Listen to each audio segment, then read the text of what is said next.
Apprivoiser mon ombre. Bercer la colère. Le goudron de mon enfance. Libérer ma voix. Pouvoir des mots.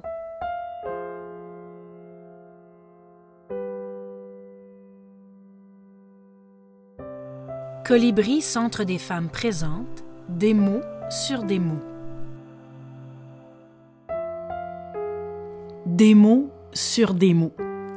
C'est une série balado où vous découvrirez le parcours de femmes qui ont témoigné de violences sous toutes ses formes et qui ont cheminé grâce à leur relation à l'art.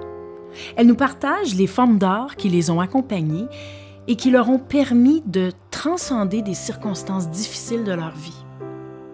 Je suis Nathalie Nadon et accompagnée de Faiza Delaoui et de Mathilde Ouchegnon, je vous propose de rencontrer des femmes inspirantes et lumineuses. Mathilde, t'as rencontré Sonia Sophie. Oui, et Sonia Sophie, à travers ce balado, vous allez voir, on voit toute sa capacité de transformation. Vous allez voir, elle nous parle de certains épisodes sombres, elle nous parle de ce goudron de son enfance, ce goudron intérieur. Et j'étais impressionnée par sa capacité à transformer tout ça dans du beau. Et le beau qui elle en ressort à travers son art et à travers son écriture notamment. J'ai hâte de comprendre le pouvoir et le sens de ces mots. Allons-y.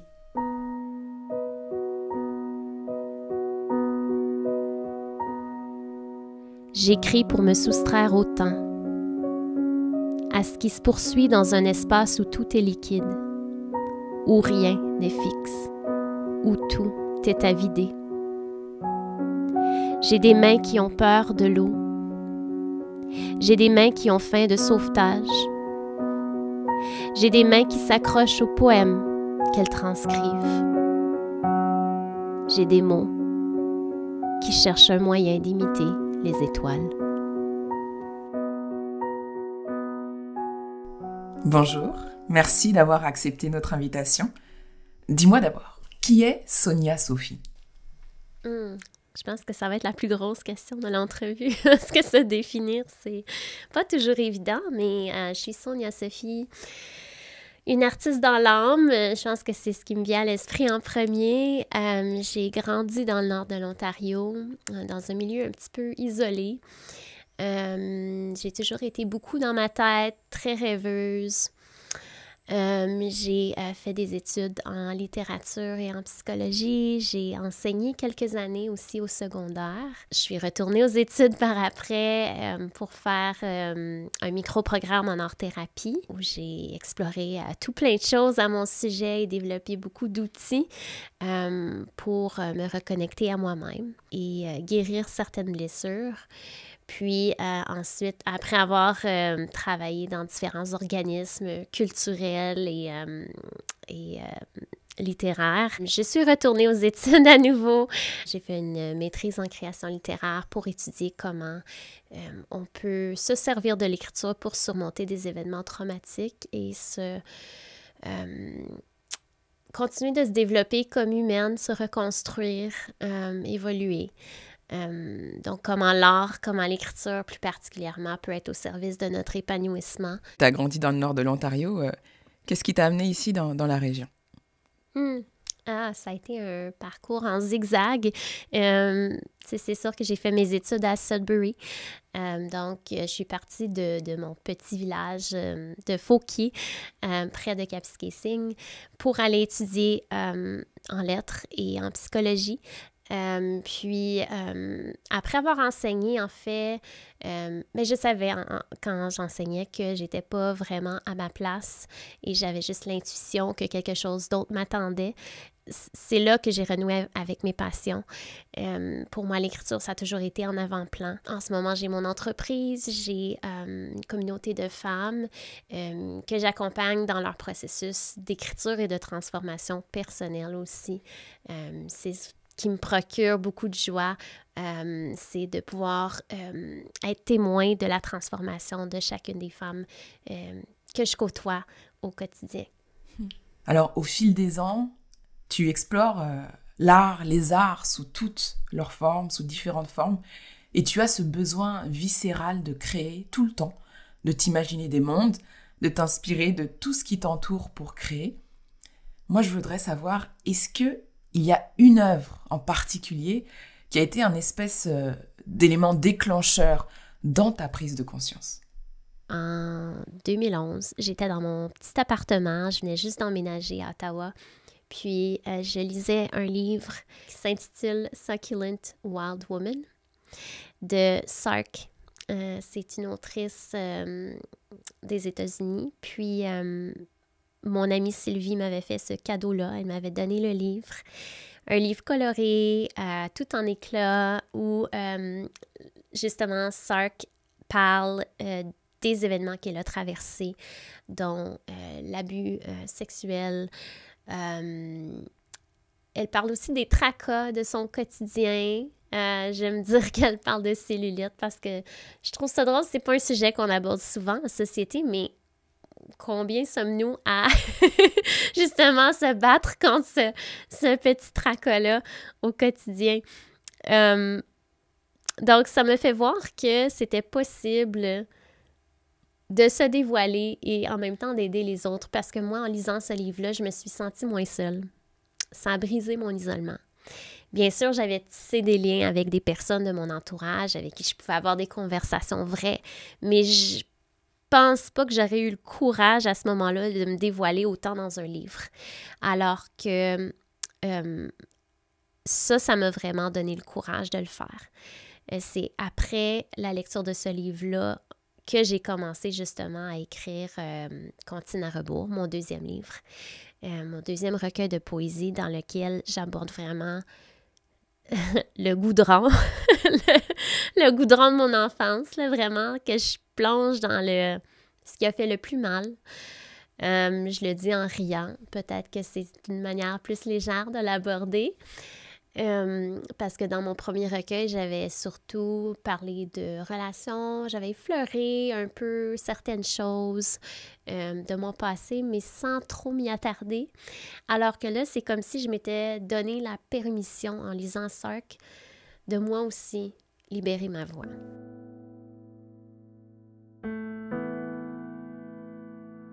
Je n'ai pas bougé d'une laine.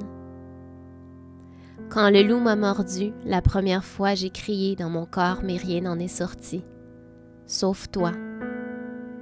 Tu as sollicité ma main droite pour écrire. La gauche ne faisait pas le poids contre le ciel qui s'effondrait.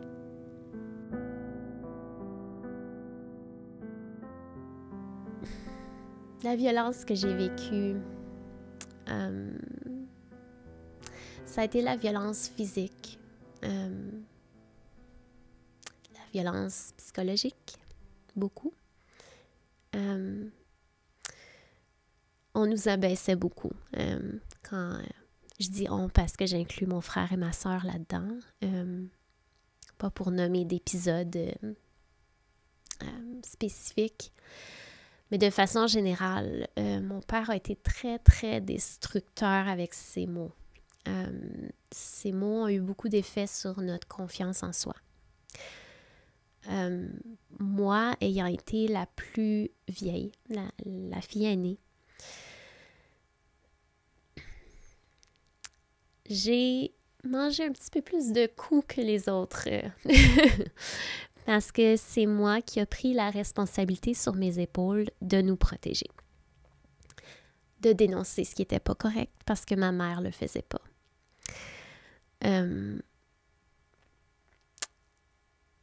Ce qui était aussi à l'origine du sentiment de me sentir seule parce qu'il n'y avait personne pour m'appuyer là-dedans. J'étais vraiment la seule qui osait défier, entre guillemets, mon père.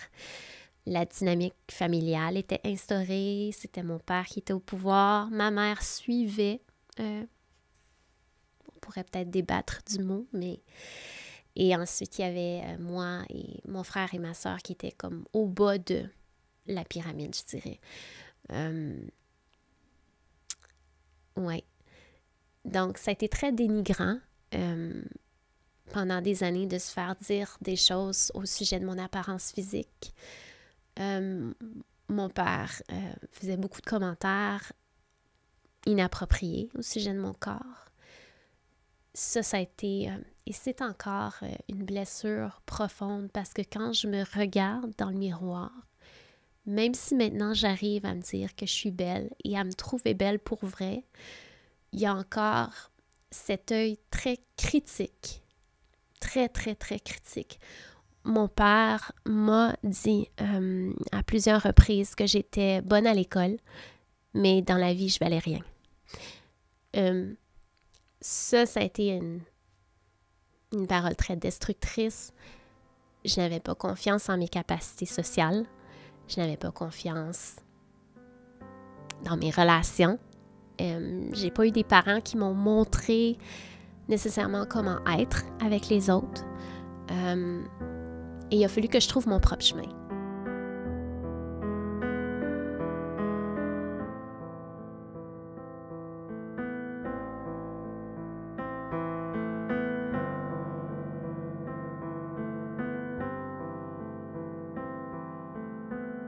Tu as fait allusion un peu plus tôt au goudron de ton enfance.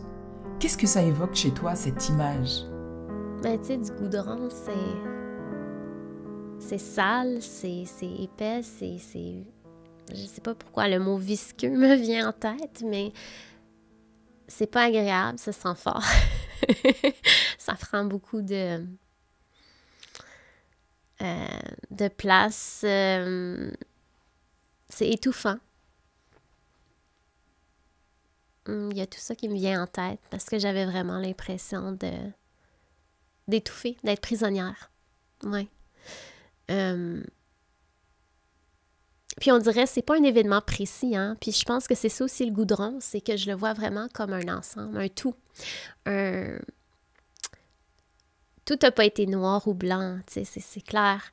Il y a eu des beaux moments, comme il y a eu de nombreux moments qui ont été moins agréables, qui ont été très, très difficiles. Ouais. Le goudron, pour moi, c'est tout ce qui a débordé de ce que j'ai pas été capable d'assimiler et qui a fait des splashs dans ma conscience par après. C'est ça qui me vient à l'esprit, c'est vraiment le burk, là, tu sais, que je pouvais même pas m'avouer moi-même, que c'était si pire que ça, parce que ma mère minimisait beaucoup. Pour elle, on a eu une famille normale, c'est sa perception. Puis moi, j'ai passé tant d'années à essayer de lui faire voir que non, ce l'était pas, que ce que mon père faisait ou disait, c'était pas approprié. J'ai dit des paroles beaucoup plus directes que ça, là, évidemment. J'étais très lucide, très, très, très lucide. J'étais très intelligente émotionnellement aussi, donc je captais tout. Je captais tout, je faisais attention à tout. Je savais pas à quoi m'attendre.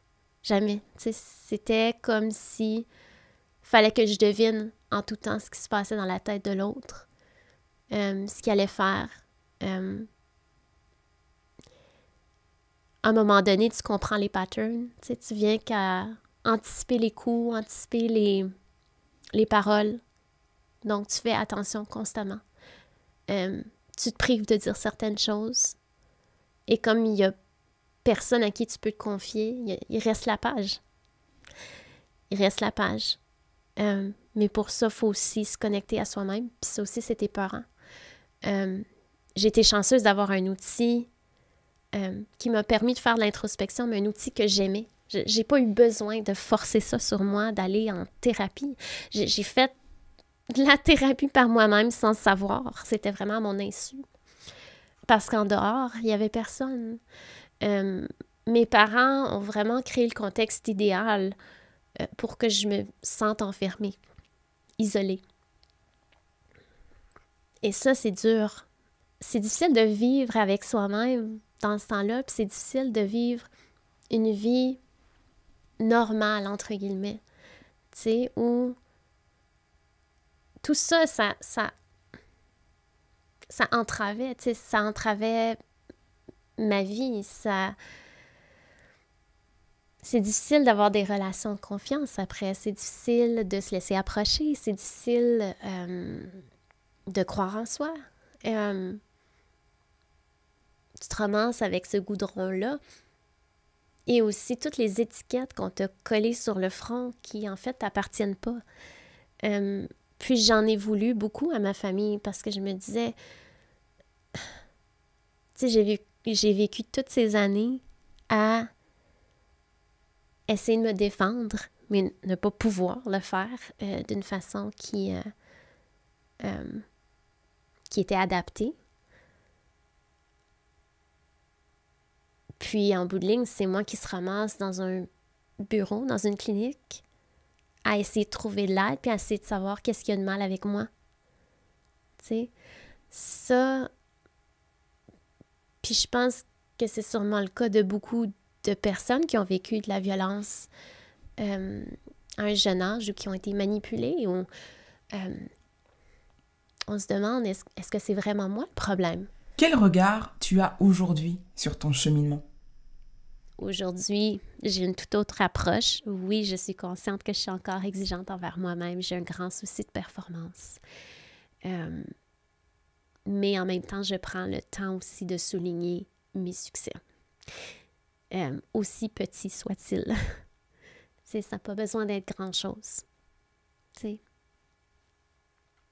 Aujourd'hui, j'ai l'impression d'avoir su garder un équilibre. OK, that's good. Ça m'arrive de juste mettre de la musique puis danser. Ça peut être des petites célébrations, me commander un petit gâteau là, de mon coloca. Pour moi, c'est ça qui fait mon bonheur, c'est que je m'arrête pour célébrer mes succès. Ça, c'est quelque chose qu'on n'a jamais fait chez moi, chez mes parents. Donc, on avait toujours l'impression de ne pas être assez. Tout le temps. Puis, le besoin de me prouver aussi là-dedans. Je me démenais comme une folle pour avoir des bonnes notes à l'école. Et là, j'arrive avec mon bulletin et on me dit « T'es bonne à l'école, mais en dehors de ça, t'es bonne à rien. » Ouch. Je me suis fait dire des commentaires comme « T'es tellement lente que c'est sûr que tu vas te faire clairer quand tu as un emploi. On va te mettre dehors parce que t'es trop slow. » Parce que j'ai toujours pris beaucoup, beaucoup de temps pour faire les choses. J'étais très perfectionniste. Pas pour rien, évidemment, parce qu'on notait toujours mes erreurs. Donc, moi, je voulais bien faire. Je voulais être la bonne fille, celle qui réussit à tout. Puis, dans le fond, ça me fait peur aussi quand j'ai commencé à travailler. Est-ce que, pour vrai, est-ce que je vais faire l'affaire? Puis, tous ces commentaires-là, c'est comme s'il n'y avait jamais non plus de solution possible ou de soutien. Comment est-ce que je pourrais t'aider à être plus efficace quand tu travailles, quand tu fais tes devoirs? J'ai passé des nuits blanches à faire des rapports de livres. Comme aujourd'hui, je regarde ça, puis je suis comme « wow! » Puis en plus, ma mère me traitait de folle quand je faisais ça, mais en même temps, c'était mon désir d'exceller, mon besoin d'être validé, d'être valorisé, C'est comme ça que ça s'est manifesté pour moi. Donc ça, c'est juste des exemples de violence verbale.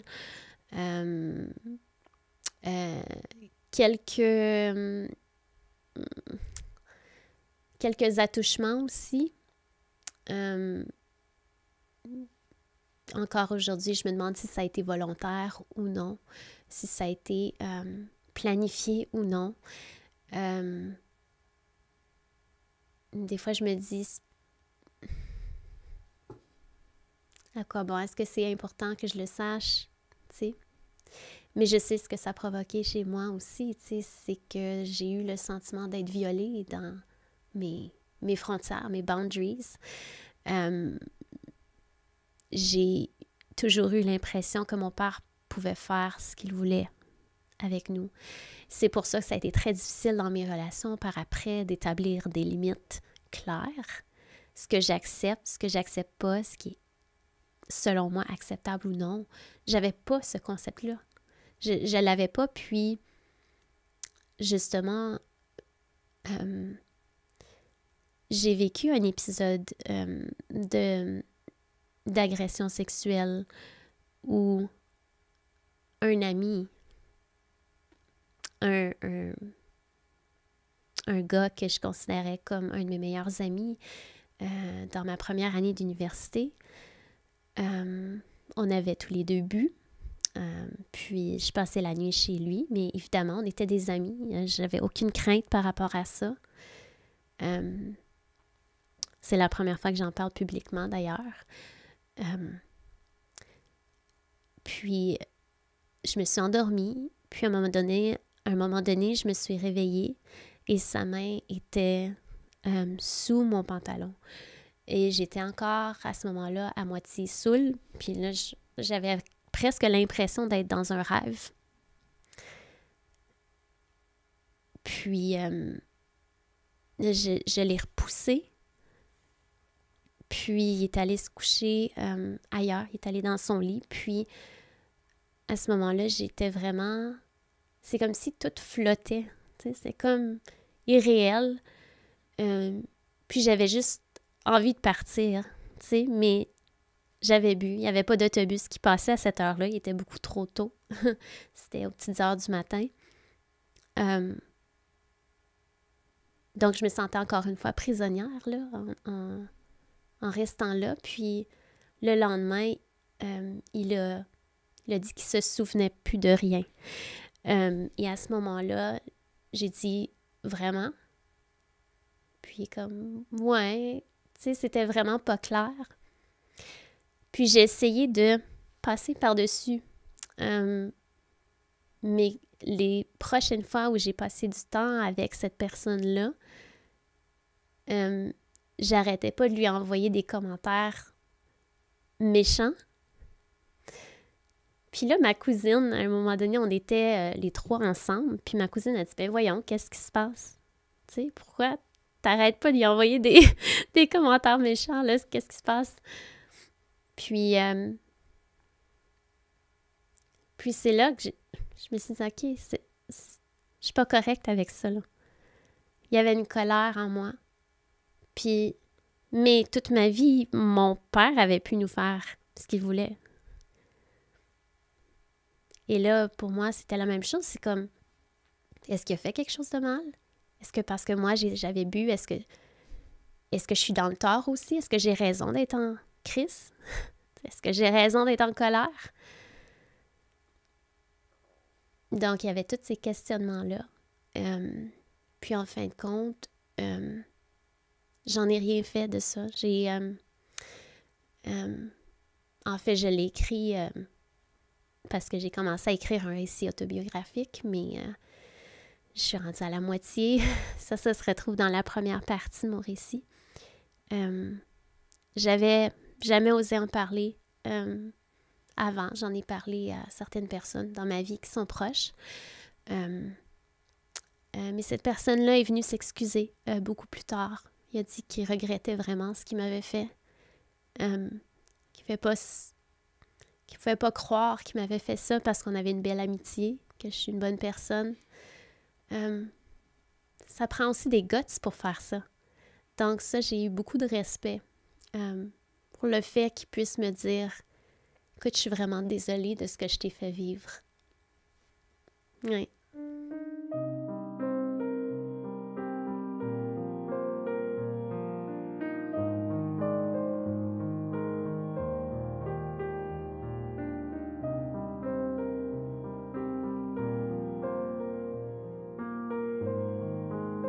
Est-ce que tu dirais que les mots que tu portes ou que l'autre personne porte peuvent faire une différence? Oui, tu sais, ça change pas. Ça change pas ce qui s'est passé, évidemment. Ça répare rien. En même temps, on sent que notre souffrance a été vue quelque part, que c'est pas passé inaperçu.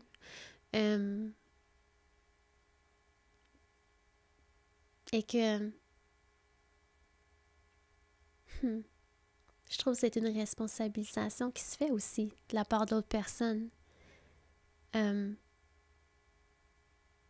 Puis, encore une fois, mes parents n'ont pas eu cette habileté-là de dire « Ah, écoute, je sais que je t'ai fait mal. » Reconnaître ce qu'ils ont fait, tu sais, non. mais là, de vivre ça à travers d'autres personnes qui sont capables d'assumer les choix qu'ils ont faits, qui n'ont peut-être pas été les meilleurs, c'est comme... ça me donne foi en l'humanité, en fait. Puis aussi, j'ai comme une compassion envers cette personne-là parce que je me dis, je sais pas ce qu'il vivait non plus. Il a fait ces choix-là. Il en est pas fier, clairement. Il y a comme quelque chose qui s'est adouci en moi. Tu sais, ça rend pas le souvenir moins difficile à... Tu sais, quand je revisite ça, justement, en parlant, je me dis, ouf, ça a été difficile. Oui, d'avoir eu le privilège, je vais le nommer comme ça, d'avoir été reconnue dans cette expérience par la personne même qui m'a fait du mal. Oui, ça compte.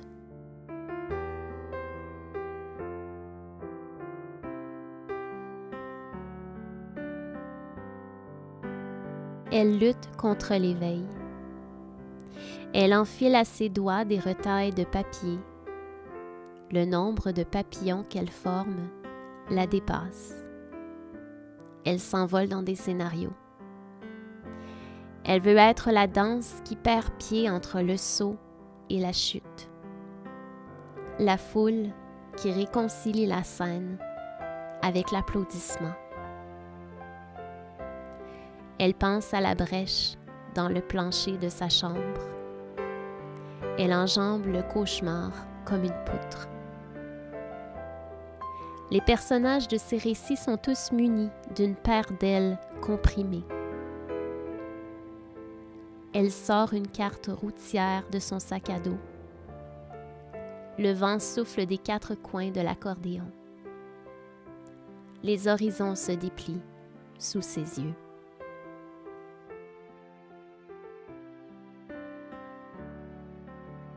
Quand j'ai étudié l'art-thérapie, j'ai fait l'expérience de la puissance d'être en groupe, d'être en une communauté de femmes qui se disent les vraies choses, leurs émotions, sans masque. Moi, j'ai pas eu accès à ça quand j'étais jeune. On gardait les émotions à l'intérieur. Et là, il n'y avait pas de tabou.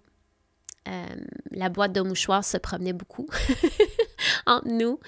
Puis, on était simplement accueillis. Il n'y a personne qui essayait non plus de résoudre nos problèmes ou nos conseils. Tu sais, dans la vie, des fois, on s'ouvre à quelqu'un et l'autre personne, on dirait, sent le besoin de dire « Ah, ben tu devrais faire ça », mais en fin de compte, on a juste besoin d'être entendu.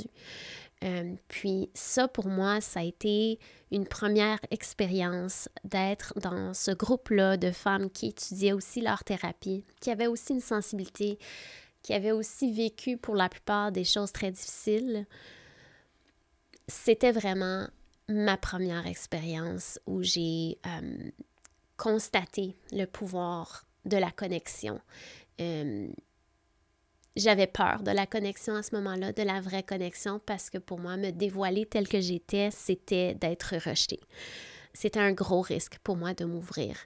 Mais ça a été une preuve concrète que je pouvais être acceptée aussi, que je pouvais être vue et honorée aussi dans mes peurs, dans mes colères, dans mes besoins, dans mes rêves aussi que je nourris jour après jour.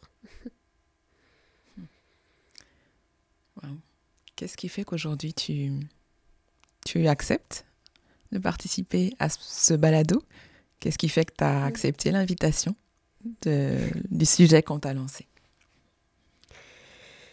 Je pense que ça s'insère encore dans cette mission-là de jeter les murs par terre, de briser l'isolement. Je me souviens à quel point c'était difficile quand je me sentais seule avec mes problèmes. Même quand j'étais en situation de crise et j'avais osé enfin contacter pour recevoir de l'aide professionnelle.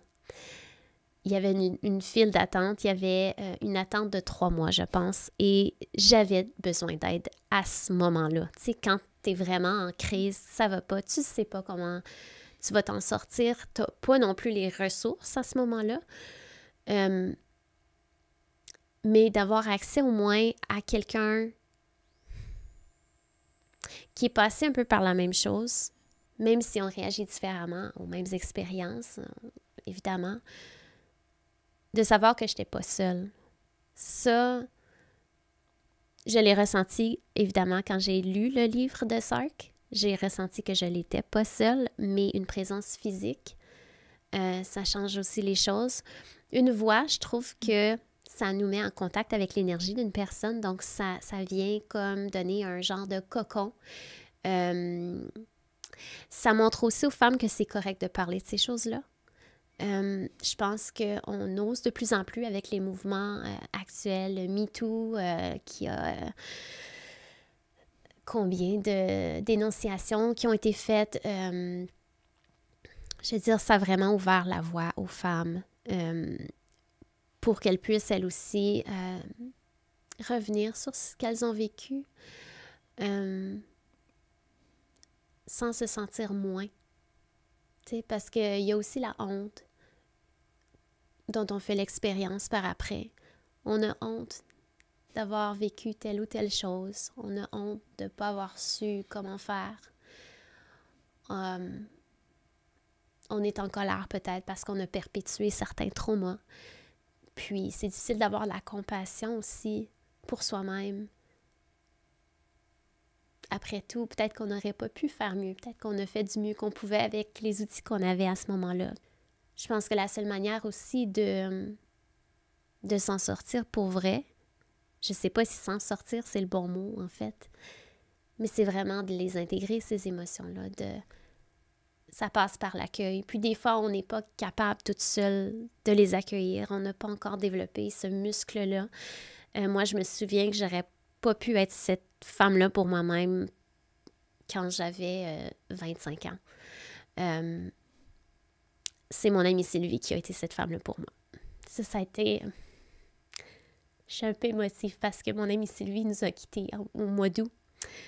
Ça a été cette femme-là qui m'a donné les ressources intérieures, où elle m'a plutôt reconnectée à mes propres ressources. C'est à travers elle que j'ai pris conscience de ma force. C'est à travers elle que j'ai pris conscience que moi aussi, je peux être un arbre, que je peux m'ancrer à travers la respiration. Même si je ne savais pas tellement comment respirer, elle était un rappel de me ramener à cette respiration-là.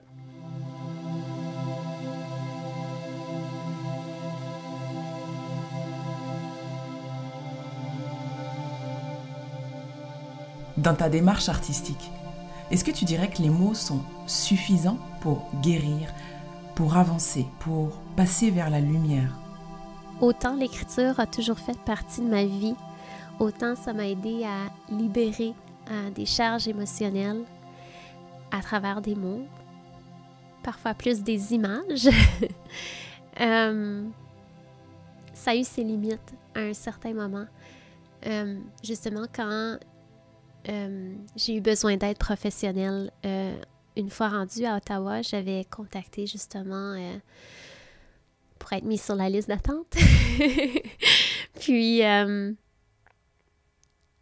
ce moment-là, il y avait vraiment de grandes charges refoulées qui remontaient à la surface. Et j'avais pas la capacité, je trouvais pas les mots. Il y avait aucun mot qui était assez fort pour contenir ces charges-là. Puis c'est surtout là que j'ai commencé à faire de la peinture. J'en avais fait avant, mais plus dans des cours d'art visuel ou plus pour le souci esthétique. Mais là, c'était vraiment des moments de rencontre avec moi-même où je laissais l'espace, je créais l'espace pour que ces charges-là prennent une forme. Donc, il fallait que ce soit des couleurs, des traits, des formes. Il n'y avait pas de mots. Tout ce qui était inconcevable, on dirait, tu sais, pour mon cerveau, tout ce que j'avais pas pu assimiler parce que ça dépassait ce qui pouvait être défini comme normal, comme même acceptable dans l'expérience humaine. Tout ça, ça s'est retrouvé sur des toiles. Puis vraiment, je me laissais vraiment aller. Puis je pense que le microprogramme d'art-thérapie m'a vraiment aidé là-dedans. Ça a vraiment éclairé ma démarche. Donc, je prenais le temps de me centrer. Avant de peindre. Et donc, je donnais voix aux charges émotionnelles, mais sous forme d'images. Parce qu'il n'y avait juste pas de mots pour ces émotions-là que je n'avais pas pu nommer quand j'étais jeune et qui revenaient sous forme de goudron avec une forme non définie. Ça m'a permis de distinguer ou de nuancer certaines émotions aussi, d'y voir plus clairement. Puis à ce moment-là, je voyais aussi la thérapeute. Donc, en thérapie, c'est drôle parce qu'elle savait que j'étudiais en art-thérapie, puis des fois, elle me demandait, comment est-ce que c'est cette émotion-là? À quoi ça ressemble dans ton corps? Puis je me souviens d'avoir dit, c'est comme un grand bloc bleu, puis rigide, qui n'est pas malléable. Donc, elle m'amenait à décrire mes émotions sous forme d'images, sous forme de couleurs, de formes, parce qu'à ce moment-là, ça passait par là. Ça m'a juste pris beaucoup de courage à faire face au vide, au sentiment de vide.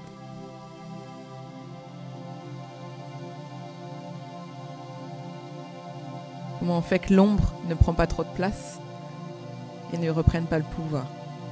On lui laisse la place, mais on crée aussi un contenant avec des limites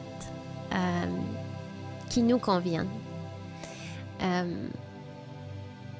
Encore, quand elle se présente, cette ombre-là, moi, j'ai le réflexe de fuir.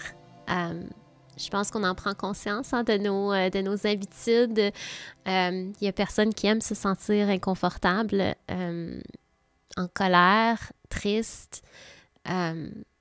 Et souvent, on a tendance à étiqueter ces émotions-là comme étant négatives, alors qu'elles peuvent nous apporter des informations essentielles à notre épanouissement. Quand ça m'arrive, je prends une pause, si je peux. Des fois, ça arrive en plein milieu d'un événement ou d'une réunion. À ce moment-là, je m'écris et pour vrai, j'écris ça sur un petit papier à côté de moi parce que j'ai souvent un petit papier à côté de tout.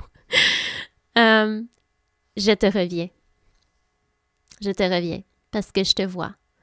Puis, je ne vais pas faire semblant que tu n'es pas là parce que je sais que tu as quelque chose à m'apporter. Puis à ce moment-là, quand je sens que je suis disposée à accueillir l'ombre pour qu'elle me parle, je crée l'espace. Donc, le plus souvent, ça se fait, toute seule dans ma chambre, en général parce que j'aime avoir un espace où je ne serai pas dérangée parce que je ne sais pas ce qui va émerger. Des fois, c'est des petites parts d'ombre, des fois, c'est des grandes parts d'ombre qui ont besoin de beaucoup de soutien. Donc, je fais l'espace nécessaire. Puis, à ce moment-là, je demande à mon corps de quoi il a besoin. Est-ce que c'est d'écrire? Est-ce que c'est de simplement écouter de la musique? Est-ce que c'est de chanter? Est-ce que c'est de danser l'ombre? Parce qu'on peut l'exprimer de différentes façons. Et je fais confiance à mon intuition.